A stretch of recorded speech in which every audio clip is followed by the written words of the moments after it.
فقال اقرأ باسم ربك الذي خلق خلق الإنسان من علق اقرأ وربك الأكرم الذي علم بالقلم وعلم الإنسان ما لم يعلم. فرجع بها رسول الله صلى الله عليه وسلم يرجف فؤاده فقال اقرأ باسم ربك الذي خلق. پرون موږ د حضرت جبرائیل علیه السلام او د حضرت پیغمبر علیه السلام د اول ملاقات اولنۍ مرحله ذکر کړه. دا چې دریم وارې په غوی کې کلک کو د هغه نه بعد بیا پیغمبر صلی الله علیه وسلم ته وی اقرأ باسم ربک الذی خلق، تلاوت وکړه په برکت نامه د رب خپل، هغه رب چې تخلیق د ټولو مخلوقاتو کړی د مفعول نه ذکر کوي چې پیدا کړی دي، ټول کائنات د پیدا کړی دي. خلق الانسان من علق، او خصوصا پیدا کړی د انسان د یو خونې بستانه یو ټوټې وینې نه. اقرأ وربک الاکرم، ووایه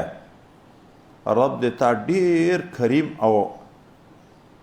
سخی و جواد ذات ده، مشفق و مهربان ذات ده. الذي علم بالقلم، هغه رب چې تعلیم مخلوقاتو ته په واسطه د قلم باندې ورکړی. وعلم الانسان ما لم يعلم، او تعلیم کړی د انسان ته د هغه څه چې د علم نه درلود. اول رب کریم چې دته حکم د اقرأ کوي، وای په دغه اقرأ امر کې اصلا حضرت پیغمبر علیه السلام ته چې خدای پاک کوم علوم ورکوي هغه علومو ته متوجه کوي. الله تعالی حضرت پیغمبر علیه السلام ته چې نبی الامی ورته ویلی کېدو تر 40 کاله پورې هیڅ نوع تعلیم نه و کړی. په اول ورځ د جبرائیل علیه السلام په دغه توجهاتو مبارکه باندې هغه علوم ورکړه چې هغه په نوع د بشر کې د چا د عمر علوم بیا نه و. خو آیاتونه مبارکه چې د اول ورته راغلي دي، په دغه کې شبیر احمد عثماني صاحب، ظفر احمد عثماني صاحب هغه ویي چې عین تسلی د پکې پیغمبر صلی الله علیه وسلم ته اقرأ وربک الاکرم، ووایه اقرأ باسم ربک الذی خلق، ووایه په نامه د رب د تا. رب هغه چاته ویلی کېږي چې تربیه کوي د مخلوقاتو تدریجاً چې تر څو پورې کمال ته رسوي. په دغه اسم کې حضرت پیغمبر علیه السلام ته تسلی ده. هغه رب چې ټول مخلوقات سوکه سوکه ترقي ورکوي، کمال ته رسوي.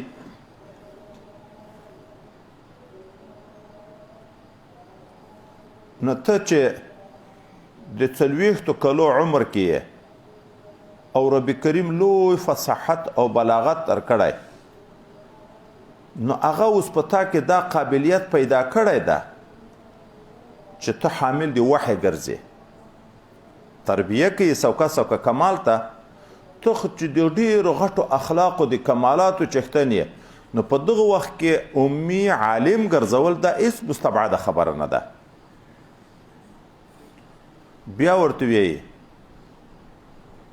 د هغه رب په نامه باندې ته د هغه په برکت باندې قرائت شروع که چې ټول کائنات پیدا کړي. په دغه کې وایي تسلی ده. هغه رب چې په دې قادر ده چې ټول کائنات د عدم نه وجود ته رایستلی دي، هغه ولې په دغه نه ده قادر چې امي ذات عالم وګرځوي. بیا ورته ویي خلق الانسان من علق، هغه رب چې انسان د جماد لا یعقلون پیدا کړی. د انسان اول خو نطفه وي، بیا نطفه بدلیږي په وینه سره. وینه اتفاقي ده په دا نطفه کې د نن سبا ډاکټران چا ټیسټونه کوي چې جراثیم ژوندي دي که مړه دي، اما وینه اتفاقي ده چې مړه ده. دا جماد لا یعقلو ده. دیغه نه انسان سمیع و بصیر و دانا انسان پیدا کوي شي د وینې نه. بیا د تا غوندې کمالدار انسان عالم نشي جوړولی. دا درې مرحلې د ده استعداد ته اشاره وه. تا کې استعداد د برداشت د وحی موجود ده، تو مه مایوسه کېږه. څلورم شی د رب کرم ورته ذکر کوي. وایي علم چې څوک حاصلوي، د علم د حصول دپاره یوه طرف ته د طالب استعداد ضرور ده چې په طالب کې استعداد وي. دوم طرف ته د استاد شفقت چې استاد په تعلیم کې په ده باندې مهرباني وي، سخي وي، بخل نه کوي، شی نه ترپټوي. که طالب کې استعداد نشته، استاد که هر څومره شفقت کوي، خوارۍ کوي، خو هم علم کمزوری وي. او که استاد کې شفقت نه وي، طالب کې ښه استعداد وي، خو استاد خواري نه کوي، مطالعه نه کوي، دته هغه تحقیق علمي نه کوي، بیا هم طالب کمال ته نشي رسېدی. یوه طرف ته ته د غټو استعداداتو خاوند دی، بل ته رب کریم ډیر اکرم ذات ده، هغه تا په دغه ښه علومو باندې مشرف کوي، تا ته یې درکوي، په هغه کې بخل نشته، ټول کرم و کرم و جود و سخاوت ده پکې. الذي علم بالقلم، په دې کې بیا تسلي ده. هغه رب چې انسانانو ته تعلیم په واسطه د قلم ورکړی، قلم کړکی، اتفاقي ده چې حیات نشته پکې. نن چې موږ د بخاري شریف یو د قلم برکت ده، نن چې موږ قرآن عظیم شان تلاوت کوو د قلم برکت ده. دا څومره علوم چې موږ حاصلوو دا لیکل شوي دي، که لیکل شوي نه وای اوس په موجوده حال کې نه به چا بخاري ویلی و او نه به قرآن عظیم شان تلاوت کړی و. اوس چې د یو کړکې په واسطه باندې ټولې دنیا ته رب کریم تعلیم باندې قادر ده، نو د تا غوندې کمالداره انسان د هغه په واسطه به اوس خلکو ته خدای پاک علم نه رسوي، ته ولې مایوسه کېږې؟ بیا الله تعالی آخر کې وعلم الانسان ما لم یعلم، تعلیم کړی انسان ته د هغه ته چې د علم نه درلود. انسان چې پیدا شي په ابتدایي مرحله د پیدایښت کې نه مور پیژني، نه پلار پیژني، نه خبر کړی شي، نه لیکل کړی شي، نه اشاره کړی شي چې څوک په خپل مقصود باندې پوه کړي. دغه انسان نه چې په هیڅ نه د خبر، هر انسان د خپل ځان کې دغه حالت ویني، دغه نه یې پروفیسر جوړ کړی، دغه نه یې ډاکټر جوړ کړی، انجینر جوړ کړی، عالم جوړ کړی، نو هغه ولې په تا عالم نشي جوړولی؟ نو دا وایي 15 سره آیتونه یو نوع تسلي ده پکې پیغمبر صلی الله علیه وسلم ته. دومه خبره د آیاتو مبارکو کې چې انتخاب رب کریم کړی، اول دا نازل کړي داسې جامع ترین آیاتونه دي چې د قرآن ټول مضمون ته مشتمل دي. قرآن عظیم شان په غټه توګه په دریو مضامینو باندې مشتمل ده. د توحید خبره د الله تعالی د ذات او د صفات بیان وي پکې په اکثرو صورتو کې. دوم احکامات دي چې الله تعالی اوامر کړي دي په یو څه یا نهی کړی ده. دریم د مغیباتو د پټو حالاتو نه خبرول دي، اخبار عن المغیبات، عموم سابقه او د حالات نه موږ خبر کړي یو، د قیامت نه خبر کړي یو، د برزخ د حال نه خبر کړي یو. دا آیتونه سره له دې نه چې 15 آیات دي د قرآن عظیم شان په دا غټو مضامینو په ټولو باندې مشتمل دي. اول د الله تعالی ذات او صفاتو ته په رب ټکي، په خلقه ټکي، او وروسته چې وعلم راځي په دغو ټکي کې ذات او صفاتو ته اشاره ده. په رب ټکي کې ذات او صفات ذاتیه ته اشاره ده، او خلقه او علامه چې ذکر کیږي صفات فعلیه ته اشاره ده. نو اول اجمالا دا ذکر کو چې رب کریم صفات دو قسمه دي، صفات ذاتیه، صفات فعلیه. صفات ذاتیه چې ویل کیږي، صفات فعلیه چې ویل کیږي. د اشاعره پر رایه د دې فرق په دې کې د چې صفات ذاتیه قدیم دي، حیات، علم، قدرت، سمع، بصر، اراده، کلام. او صفات فعلیه حادث دي. دوی اشاعره چې د الله تعالی اراده او قدرت چې په یو شي پورې متعلق شي دیغه نه چې کوم صفت منتزع کیږي یغه صفت فعلی وي. لکه اوس مثلا الله تعالی اراده وکړه د پیدا کولو د یو چا، البته الله قادر ده په پیدا کولو باندې. د اراده او د قدرت تعلق چې راغی تخلیق وکړه دته صفت خالقیت ثابت شو. چاته اراده د روزي ورکول وکړه چې دنیا ورکي، قدرت قادر ده په دې باندې چې چاته دنیا ورکي. دلته ترزیق بل ته رزق ورکول نه دته صفت رازقیت ثابت شو. احیا، اماتت چې څومره صفات فعلیه دي ذاتي دا ټول د تعلق د ارادي او د قدرت نه دی پیدا کیږي. دا حادث دي. نو اشاعره وی صفات ذاتیه قدیم او صفات فعلیه حادث. او ماتوریدیه وی چې موږ تاسو هغه وی لکه صفات ذاتیه چې قدیم دي، یو بل صفت چې د ټول صفات فعلیه او مبدا ده هغه هم قدیم ده چې صفت تکوین ورته ویل کیږي. نو صفات ذاتیه او فعلیه د ماتوریدیه او پرای قدیم بیا نو د دې په نسبت فرق شي د صفات ذاتیه او فعلیه و وای فرق د دې په نسبت د ماتوریدیه او په نسبت باندې هر هغه صفت چې الله تعالی په یغه متصف کیږي خو دیغه په ضد نه متصف کیږي دغه صفت ذاتی ویل کیږي. او کوم صفت چې الله تعالی په متصف کیږي او دیغه صفت په ضد هم متصف کیږي دغه صفات فعلیه وي. حیات، ژوند د الله صفت ته، مرګ الله تعالی راځي. علم د الله تعالی صفت ته، جهل راځي. قدرت صفت ته عجز راځي. سمع صفت ته کڼوالی راځي. بصر صفت ته ړندوالی راځي.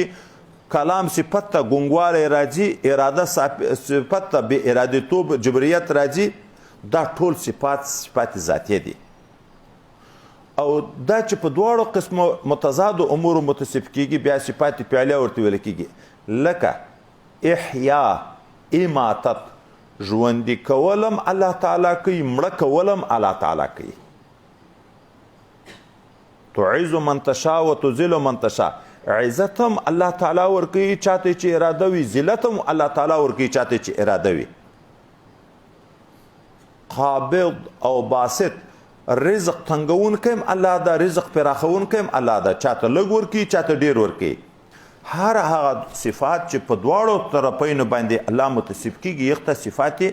صفات فعلیه وي. اوس نو چې صفات رب کریم دوه قسمه شو، صفات ذاتیه او صفات فعلیه. رب ټکی کې صفات ذاتیه او ته اشاره ده او نفس صفات ذاتیه او ته نه، ذات او صفات دواړو ته اشاره ده. رب هغه ذات چې تربیه کوي. ذات خو په خپل تر واخسته شو چې تربیه کوي. دا تربیه چې د مخلوق کوي هغه څوک کوي چې په خپل بژوندۍ مړی تربیه نشي کولای. حیات راغی هغه په علم لري چې تربیه کوي، جاهل تربیه نشي کولای. هغه په قدرت لري، عاجز تربیه نشي کولای. اب ویني علوم تربیه نشي کولای. اب اوري کون تربیه نشي کولای. اب کلام باندې قادر وي، ګونګای تربیه نشي کولای. اب د ارادي خاوند وي، مجبوري محض به نه وي. دا ټول صفات په خپل د رب د ټکی نه معلومیږي. او خلقه او علمه کې بیا صفات فعلیه دیغه نه معلومیږي.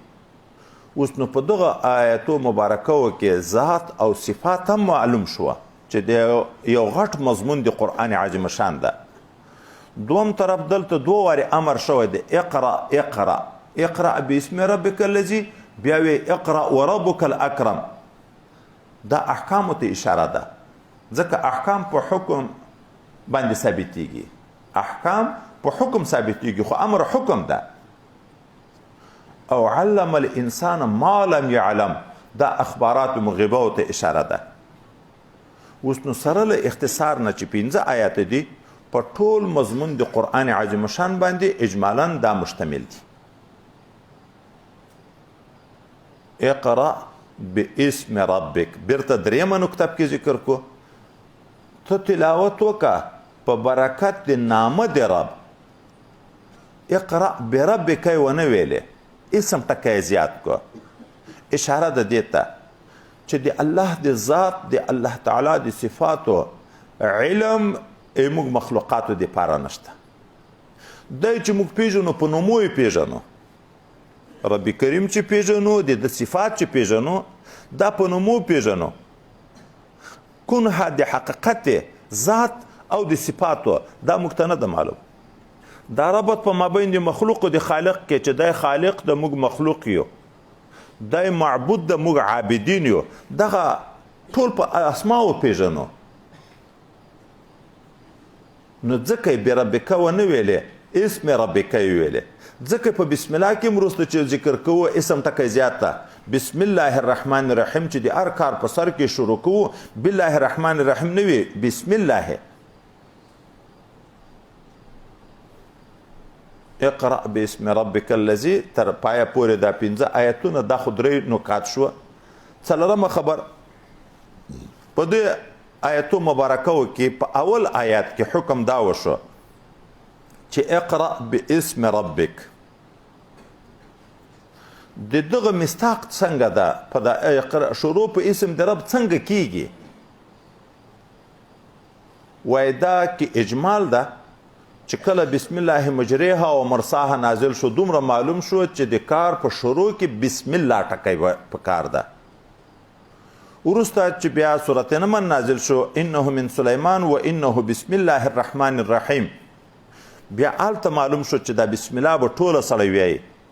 وروسته بیا مستقله بسم الله نازله شوه ګوښې په خپله، نو مستاق هلته موجود شو.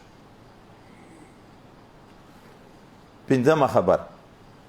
اول ما نزله په نبی کریم صلی الله علیه وسلم باندې اول کوم آیتونه یا کوم سورت نازل ده؟ په دې کې اختلاف ده. جمهور علما په دې دي چې دغه 5 آیتونه د سورت علق دا اول نازل دي. بعضې علما وی چې سورت مدثر اول نازل ده، بعضې وی سورت فاتحه مبارکه اول نازل ده، بعضې وی بسم الله الرحمن الرحیم دا بسم الله شریفه دا اول نازل ده. خو په دغه کې مشهور دا 2 قولونه ډیر چړل کیږي. جمهور دا وی چې دغه 5 آیتونه دي، او بعضې وی چې سورت مدثر اول. هغه د بعضو خبر ذکر کو، هغه چې وی چې اول سورت مدثر نازل ده. ولې د حضرت جابر رضی الله عنه نه یو حدیث مبارک نقل ده چې په هغه کې حضرت پیغمبر علیه السلام خپل حال ویلی چې زه روان وم په دښته کې غږ مې واورېدو، یو لور ته بل ورته مې وکته څه مې نه ولیده. بیا وروسته ماته دغه صورت مدثر نازل شو، ملائکه وه په کرسۍ باندې ناسته وه او دا یې راته ویل یا ایها المدثر دا ویه. دیغه حدیث په تقاضا دی وی چې اول ما نزله صورت مدثر ده، خو جمهور دی وی چې نه اول دا 5 آیتونه نازل دي. دغه دلیل قوي دی. ولې یو اول چې دلته پرونو تاسو سبق کې ویلې چې حضرت جبرائیل علیه السلام چې نبی علیه السلام ته حکم وکړو اقرأ، پیغمبر علیه السلام عذر کې ورته ویل ما انا بقارئ. که صورت مدثر مخکې نازل وای او دا صورت علق وروسته نازل وای، خو چې اقرأ حکم ورته کېدی، نبی علیه السلام به داسې صورت مدثر ورته تیر کړی و. عذر بیا ولې چې ما انا بقارئ. دوم دلیل د دغه حدیث مبارک خپله صریح کنایتا نه صریح ده په دې کې چې اول خوبونه و، بیا خلا محبوبه شوه، بیا په خلا په حال کې د جوار ناڅاپه جبرائیل امین راغی او دا کلمات ویلې. دا صریح ناطق ده په دې باندې چې اول ما نزله دا آیتونه دي.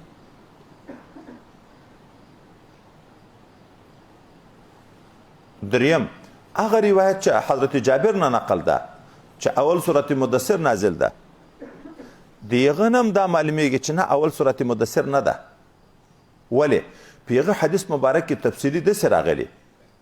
چې زه چې جوار مې پوره کو په غار حرا مبارک کې راغلمه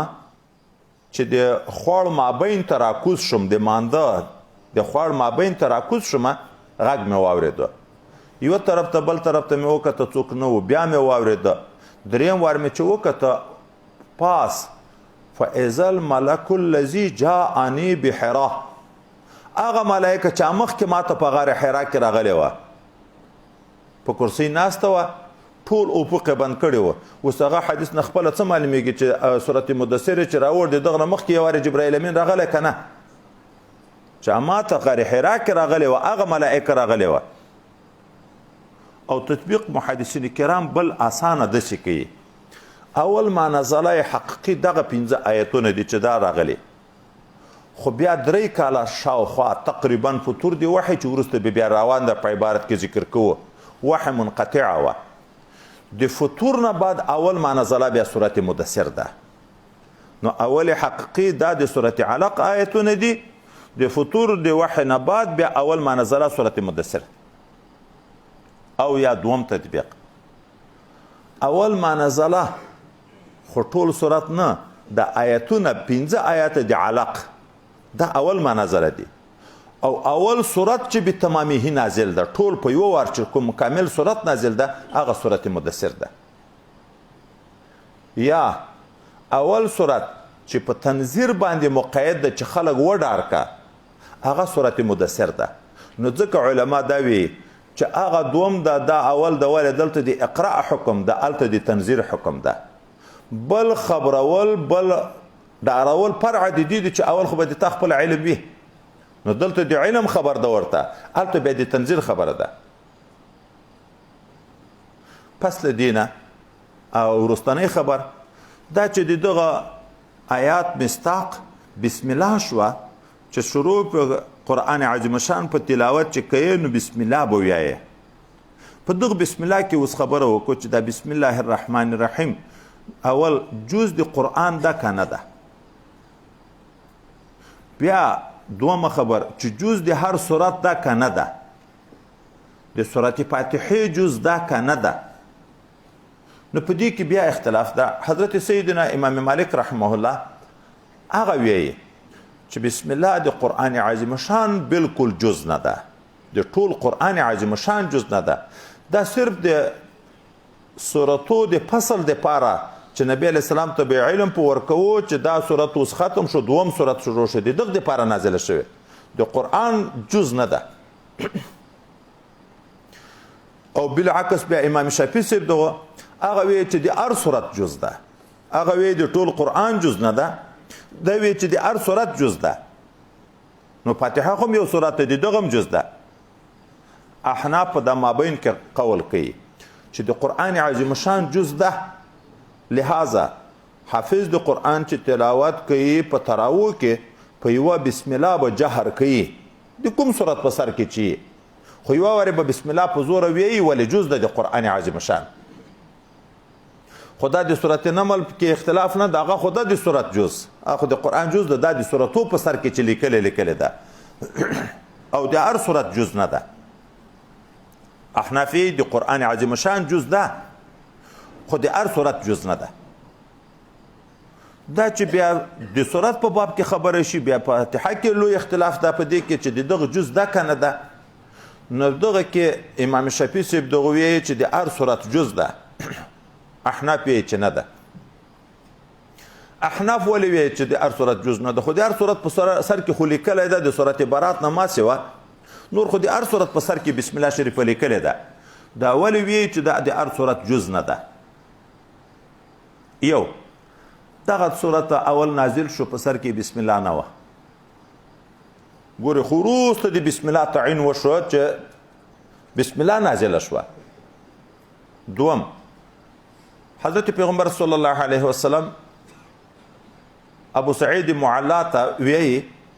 زه به تا ته د قرآن عظیم شان هغه غټ صورت مخکې تر دې نه چې د جومات نه نه وتلی زه در وښیم چې کله جومات نه وځي هغه ورته عریضه کوي چې تا خو صاحب ما سره وعده کړې وه چې زه به تا ته هغه غټ صورت په قرآن عظیم شان کې درښیم ده ورته ویلې ته لمونځ څنګه کوې هغه ورته لګیا شو الحمدلله رب العالمین ورته ویلې صورت فاتحه اول ورته تیره کړه نبی علیه السلام ورته ویلې دغه قرآن عظیم شان ده او 7 مسانی ده چې ما ته راکړی شوي دي بسم الله نه د الحمدلله نه تر ولودالي نه پورې ویلې بل دلیل د احنافو دا ده حضرت پیغمبر صلی الله علیه وسلم قرآن عظیم شان کې یو سورت 10 آیاته شفاعت وکړو ګورئ صيغې د ماضي دي خو مراد نه خو مستقبل په قیامت کې به شفاعت کوي هغه تعلیق قرائت کوونکی به خدای پاک د صورت په شفاعت باندې وبخي ا صورت شي د صورت ملک تبارک الذی شریف د بسم الله نه بغیر 10 آیاته ده دغه نه معلومیږي چې دا جز د صورت تبارک الذی شریف نه ده بل حضرت ابو هريره رضی الله عنه وی چې نبی علیہ السلام چې الله تعالی وی قسمت الصلاه بیني وبین عبدي ولعبدي ما سأله مال منز تقسیم کړی د ځان او د بنده په مابین کې خو اما بنده چې څه غواړي هغه ورکوم د دغه صلات نه مراد سورت فاتحه ده ځکه تفسیر وروسته په سورت فاتحه کې بیرته فاذا قال العبد الحمد لله رب العالمين نو الله تعالی وی حمدني عبدي اما حمد بنده دی ما چې الرحمن الرحیم وی نو الله تعالی وی اسنا علی عبدی دی ما ثنا بیان کړ بنده دی ما چې مالک یوم الدین وی الله تعالی وی مجدنی عبدی دی ما لوی بیان کړ بنده دی ما چې ایاک نعبد و ایاک نستعین وی الله وی د ما او دی بنده په مابین کې شریک او لعبد ما سأله ایاک نستعین ز به معاونت کوم او اهدنا الصراط المستقيم نتر ولو ضالين پورې دا ټول لعبدي دا ولعبد ما سأله اوس خپل رب کریم د سورت فاتحه مبارکه چې تعبیر په منځ کړی د چې مال منځ تقسیم کړی دی با او د بنده په مابین کې بیرته چې تفصیل کوي د سورت فاتحه تفصیل د الحمدلله شریفی نه شروع کیږي بسم الله نه دب کې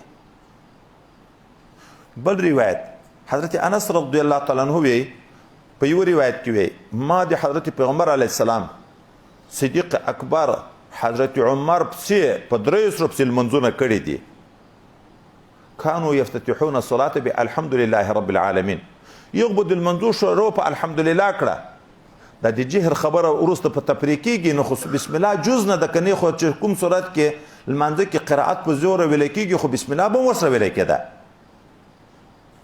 دوم روایت حضرت انس کې بیا د سره غلای مال منځ کړی د نبی علی السلام شاته د صدیق اکبر شاته د حضرت عمر شاته د حضرت عثمان شاته هغه مرګړي ټول به ابتدا د منځ په الحمدلله شریف باندې کړه بسم الله بیا نه د کې ذکر شوی بل حدیث مبارک ته احناف دلیل حضرت عبد الله ابن مغفل چې بهترین صحابي ده د دغه زوی وی مال منځ شروع کو مثلا په ناپلو په چې ودرېدم نو بسم الله الرحمن الرحیم په زور ویلې پلار چې رانه واورېد نه دستي راته ویل ای بونه یا محدثن ای زوی دا خو د بدعت وکړه نبی علیہ السلام نه دی کړي خلفای راشدینو نه دی کړي ته څنګه په زور بسم الله وی او صحابه او ته تر هر شي نه ډیر نفرت د بدعاتو نه و اوس دغه حدیث مبارک نه چې دا جهر په بسم الله وکړ دای بدعات ورته ویل چې حضور پاک صلی الله علیه وسلم او صحابه نه دي کړي ته څنګه کوي دغه نور د علم دی خو دغه بس کافی دی احناف چې بسم الله جز دی و سورتم نه د دغه دلایل پر نه کې امام شافعی صاحب دغه چې بسم الله جز ده دیغه وای چې څومره دلایل دي تقریبا د سند په لحاظ باندې واهی او ضعیف دي هغه څنګه چې قوي ده په نور روایت کې څنګه د نعیم مجبر دیغه روایت هغه وی چې موږ د حضرت ابو هريره رضی الله عنه په سلمونس کوو حضرت ابو هريره رضی الله عنه چې المنس شروع کو نو قال بسم الله الرحمن الرحیم بسم الله ویله بیا الحمد لله رب العالمین شروع کړ چې ولو ضالین ویله امین ویله خلقم امین ویله چې په ټول جماعت کې او اذانګه جوړه شو او چې کله المنس خلاص کو د تکبیراتو په وخت د انتقالاتو کوم تکبیرونه په زور ویله بیا په اخر کې حضرت ابو هريره رضی الله عنه دام ویله انی لا اشبهکم بصلاه رسول الله صلی الله علیه وسلم نو دغه حدیث مبارک نه معلومیږي چې حضرت ابو هريره شروع د المنځ په بسم الله وکړ نو دا معنی بسم الله په زور ویله ده ولی ویله خو د الحمدلله شریف جز ده موږ احناف جواب کوو چې اول خو ګوره د حضرت ابو هريره رضی الله عنه 800 شاګردان دي. په 800 شاګردانو کې بل یو شاګرد هم دغه خبره نه نقل کوي. په عموم د بلوا کې ګوره یو خبره ته پام وي، کله یو روایت وي دغسې چې په عام خلک به نه وي په خبر، خو په یو خاص مجلس کې استاد چاته ویلي. عموم د بلوا چې عام خلک په هغه عمل لګیایي او نور نه نقل کوي، یو سړی نقل کوي، سړي ته دستي اشتباه پیدا کېږي که نه. لمونځ ده په ښکاره کېږي، په جامع ده، او د ابو هریره 800 شاګردان دي، بل یو شاګرد هم جهر بسم الله نه ذکر کوي، یو دی ذکر کوي. یو دوم جواب دا ده چې دغه حدیث مبارک نه هم د تاسو مدعا نه ثابتېږي. ولې د حضرت ابو هریره عمل چې را نقل کوي پیغ کې خو جهر نه ویي چې جهر یې وکړو، خو بسم الله یې وویلې. بسم الله موږ هم ویو که نه ویو؟ خو چې لمونځ شروع کوو د الحمدلله نه مخکې بسم الله شریفه خو موږ هم ویو. بیرته څوک د دی د طرف نه جواب کوي، د امام شافعي صاحب دغو د طرف نه، چې نه حضرت ابو هریره جهر کړی، که جهر نه وای کړی ده به بیا څنګه اورېده چې د دی وی چې بسم الله یې وویلې خو معلومیږي جهر یې کړی. نو جواب دا ده موږ په خفیه لمانځه کې هم کله بسم الله څوک داسې ویي چې بل سړی تر واوري. دا موږ تاسو ته د فقه شریف په کتابو کې تفریقه کړې ده. د جهر خپله نغمه خپله لهجه وي. ګورې بعضې خلک طبعا فطرتا چور د ځان سره پټ نشي ویلی، په خوله غږېږي. نو خبره چې کوم سوکای نشي کړی، تا په څنګ کې په لمانځه ولاړ یې، ویم خفیه لمونځ یا سنت کې بسم الله الرحمن الرحیم الحمد لله رب العالمین الرحمن الرحیم مالک یوم الدین. اوس ګوره ټول ټکي اورېدی کېږي، خو خلک جهر ورته وایي. د جهر لهجه نه ده، د جهر لهجه نه ده. او کله کله نبی کریم صلی الله علیه وسلم په خفیه لمانځه کې یو نیم آیات موږ تاسو ته را روان ده، په زور یې ویلی. د دې دپاره چې خلک په دې پوه شي چې په ماسپښین کې مثلا داسې صورت ویایه، په مازدیګر کې داسې صورت ویایه. دا چې د بسم الله په جزئیات کې خبره وشوه، نو اوس په دغه باندې بله مسله بنا په لمانځه کې به جهر په بسم الله کېږي که نه کېږي. د امام مالک صاحب په رایه خو جز د قرآن بالکل نه ده، نو جهر په بسم الله مکروه بولي. دا نور احناف او د امام شافعي صاحب دغه اختلاف په اولویت کې ده چې سنت بهتره په زوره ده ویل، خو هسې موږ هم ویایو. امام شافعي صاحب دغه ویایي چې په زوره به ویایي، احناف یې چې نه ویایي په سوکه به ویایي، خو د بعضې شوافي هم په دغه باندې دي چې سوکه به ویایي. احناف او بعضې شوافي هم په دغه باندې دي چې سوکه به ویایي. ولې هغه مخکې موږ د حضرت انس دوه روایت ذکر کړه چې ما د نبی علیه السلام او صدیق اکبر حضرت عمر او په یو روایت کې وسره حضرت عثمان شاته لمونځ کړی، یغو ټولو به افتتاح د قرائات په الحمدلله کړه، بسم الله یې په زوره نه ویلې. نو بسم الله ویل دا بیا په زور هم نشته، ویل شته مستحب دی خو په زوره نشته. اقرأ باسم ربك الذي خلق خلق الانسان من علق اقرأ وربك الاكرم الذي علم بالقلم وعلم الانسان ما لم يعلم. دا 15 آیتونه نازل شو پیغمبر صلی الله علیه وسلم ته غار حرا مبارک کې. نو چې راغی کور ته فراجع بها رسول الله صلی الله علیه وسلم، راتګ وکړه په دغو آیاتو سره. پیغمبر صلی الله علیه وسلم خپل کور ته د یعنی آیتونه زده کړي وو، په یاد وو، راغی. یرجف فؤاده، حال دا پیغمبر علیه السلام راغی د آیاتو سره، حال دا چې ریږدېدو زړه مبارک دی ده. یرجف فؤاده، ریږدېدو زړه مبارک دی ده. خو دا روایت بیا کتاب و تفسیر کې چې را روان ده، هلته بیا دې ذکر کوي یرجف بوادره. فؤاد وعاء القلب، غشاء القلب، باطن القلب، په درې معنا باندې راځي. هغه ځای د زړه، پردې د زړه، باطن د زړه. خو بوادر دغه د ولې نه تر سره پورې، دغه د غړۍ رګ که موږ تاسې حیوانات لیدلي د غویان میان چې د حلالیدن په وخت کې پوه شي چې ما حلالوي هلته دغه مځکې داسې داسې رېږدي بوادر یې رېږدېده د پیغمبر صلی الله علیه وسلم دا مځکې رېږدېدې اوس کومه نسخه صحیح ده زړه مبارک رېږدېدو او که بوادر رېږدېده نو بیا چې تعرض نشته ځکه زړه چې ورېږدي د انسان دا موږ تاسې د سام اسانه تعبیر وکړو سام خو په زړه لویږي خو په لمانځه کې د مخکې د شناخته علم ترکۍ شریفه ویې هلته یې پایڅو ته ګوره چې پایڅې هم رېږدي د حرکت پښو ته هم ورسېږي که نه ورسېږي دلته یې شونډې رېږدي غړۍ رېږدي ټول بدن رېږد واخلي نو دا اثر یې هلته هم ښکاره کېږي نو په دغه حیثیت باندې کله بوادرو ته نسبت کړی کله فؤاد ته چا ویرېدي چې تطبیق داسې کوي چې فؤاد او بوادر دواړه مترادف دي د دغه باب کې بیرته علما وی دغه سړي څه مطلب ده چې دواړه مترادف دي که دا یې مطلب یې لکه دا موږ چې بیان کړه چې په زړه کې خوف ډیر شي اثر یې په ظاهر بدن هم ښکاره کېږي په دغه معنا ترادف بیا خو صحیح ده او که نه اتحاد معنا او مفهوم تر مراد وي نو نه دا هغه زړه ته ویلی کېږي یا پردو د زړه ته ویلی کېږي یا ظرف د زړه ته ویلی کېږي او دغه اورمیږ او غړۍ ته ویلی کېږي دا دواړه بیا مترادفین نه دي حضرت پیغمبر صلی الله علیه وسلم راغی وجود مبارک یې ریږدي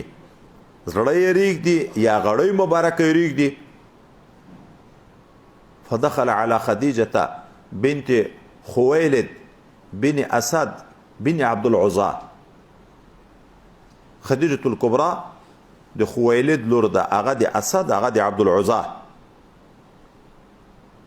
دغه خپل ام المؤمنین ته څه ویي فقال زملوني زملوني ما پټ کئ ما پټ کئ فزملوه پټ کو حتی ذهب عنه الروع تر هغه وخت پورې چې ډار د دنه لاړ ورک شو حضرت خدیجة الکبرى رضی الله تعالی عنها د اصحاب الفیل په کال پیغمبر علیه السلام پیدا شوی دا د دغه نه 15 کاله مخکې پیدا شوی ده حضرت پیغمبر صلی الله علیه وسلم چې د دې سره نکاح کوله پیغمبر صلی الله علیه وسلم د 25 کالو و دا د 40 کالو و د دې تره پلار یې مړ و تره یې دا پیغمبر علیه السلام ته د دې په پیشنهاد خواهش د دې و چې نکاح وکړي د پیغمبر علیه السلام سره ولې د دې غلام چې د حضرت پیغمبر علیه السلام سره د تجارت په سفر تللی و د پیغمبر علیه السلام ارهاسات چې ورېځې به سیوری په کوو په لیارې په ګرمي به نه وه په ده ونه به په راتاو شو په ده باندې بې سیوری کوو هغه حالات چې بیان کړه د دې شوق پیدا شو چې دا نیک سړی دی دغه سره نکاح وکړي د تره په واسطه یې نکاح راغله د حضرت پیغمبر صلی الله علیه وسلم سره د پیغمبر علیه السلام عام اولاد د دې نه ده یو حضرت ابراهیم د ماریې قبطیې نه ده نور زمن لورانې دا ټول د خدیجة الکبرى رضی الله تعالی عنها دي لورانې خو اتفاقي دي 4 دي حضرت رقیه او زینب ام کلثوم حضرت فاطمه رضی الله تعالی عنهن اجمعین دغه خو اتفاق ده په زمانو کې حضرت قاسم په خپل نامه او اولنۍ زوی چې ابوالقاسم صلی الله علیه وسلم دا کنیه ده ورته دا نور کې اختلاف ده چې نور زمانې 2 دي نه که یو هلته د نبی علیه السلام په اسماء مبارکو کې ابو طیب ابو طاهر دواړه راځي نو طیب او طاهر څوک 2 زمانې نور حضرت قاسم طیب طاهر 3 د دین وو حضرت ابراهیم د ماریې قبطیې نه نو د نبی علیه السلام 4 زمن 4 لورانې او څوک چې زوی د حضرت خدیجة الکبرى نه 2 زمن و حضرت قاسم بل حضرت عبدالله دغه عبدالله 2 لقبونه و طیب او طاهر په یغو باندې ابو طیب مرته ویل کېږي ابو طاهر مرته ویل کېږي دا اولاد ټول د خدیجة الکبرى رضی الله عنها نه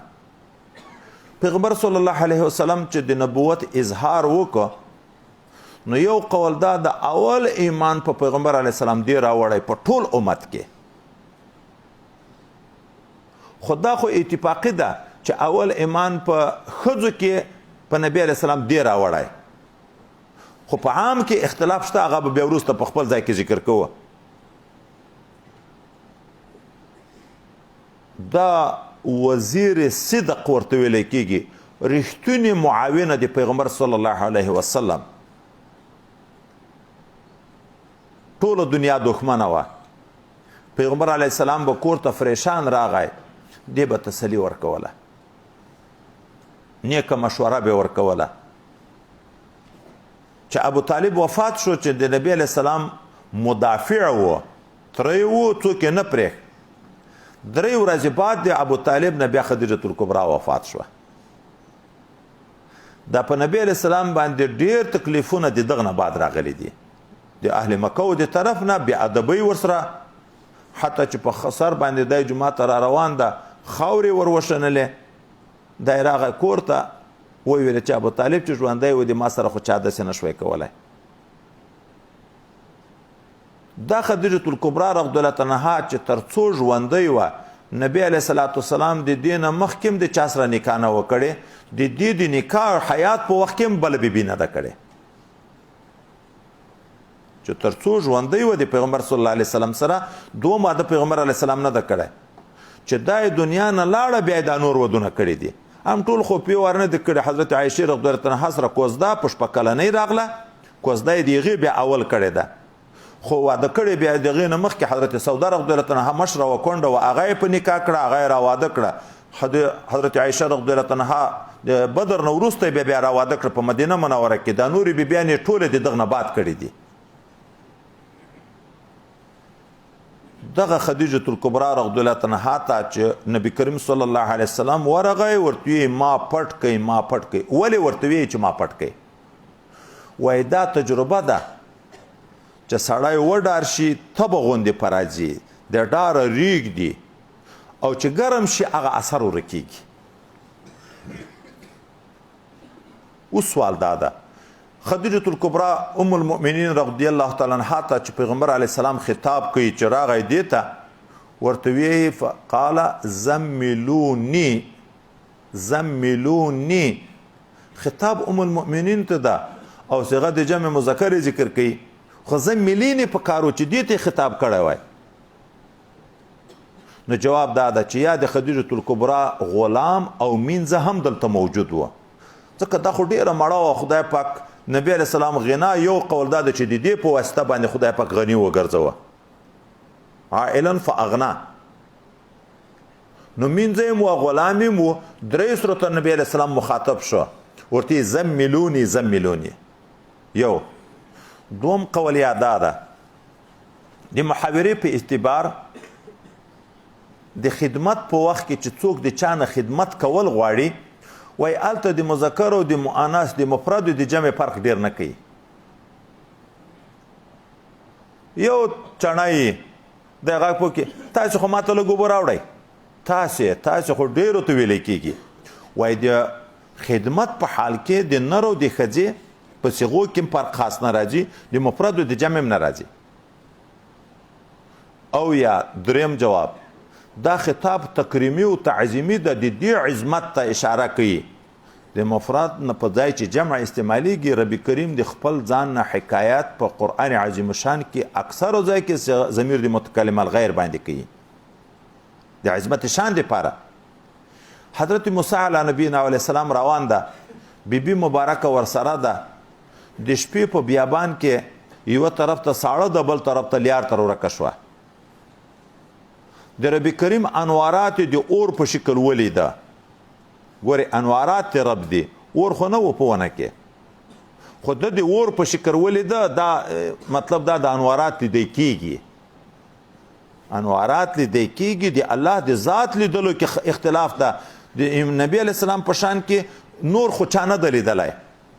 خو د ده په باب کې اختلاف را روان ده چې ذکر کوو اما انوارات لیدی کېږي د لورې نه په ونه کې د اور په شکل باندې رڼاوې ول دی